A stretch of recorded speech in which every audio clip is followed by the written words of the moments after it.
Hi పిల్లలు, ఈరోజు మీ ముందుకి ఒక మంచి కథతో వచ్చేసాను.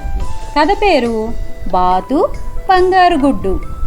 అనగనగనగనగనగనగా ఒక ఊరు. ఆ ఊరిలో పేరయ్య అనే ఒక పేద రైతు ఉన్నాడు. అతనికి భార్య పిల్లలు కూడా ఉన్నారు.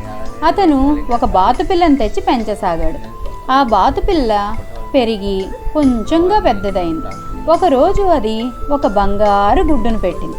పేరయ్య దంపతులు ఆనందానికి అంతే లేదు.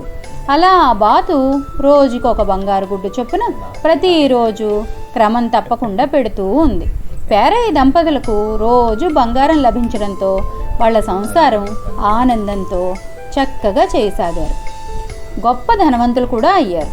ఆ దంపతులిద్దరికీ దురాశ కలిగింది. ఒకరోజు పేరయ్య దంపతులు, ఈ బాతు ప్రతిరోజు ఒక బంగారు గుడ్డు పెడుతోంది కదా, దీని పొట్టలో ఎన్ని బంగారు గుడ్లు ఉన్నాయో ఏమో అని ఆ బంగారు గుడ్లు ఉంటాయని ఆశించి చూద్దాం అనుకున్నారు. ప్రతిరోజు ఒక్కొక్క బంగారు గుడ్డు కోసం వేచి చూడడం కంటే ఆ బాతును కోసి దాని పొట్టలోని గుడ్లన్నీ ఒకేసారి తీసేసుకుంటే మంచిదే అని భార్యాభర్తలిద్దరూ నిర్ణయించుకున్నారు.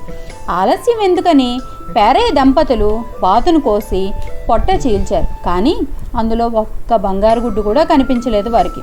పేరయ్య దంపతులు నెత్తి నోరు కొట్టుకుని దురాశ దుఃఖాన్ని కలిగిస్తుందని కృంగి కృషించి ఏడుస్తూ ఉండిపోయారు.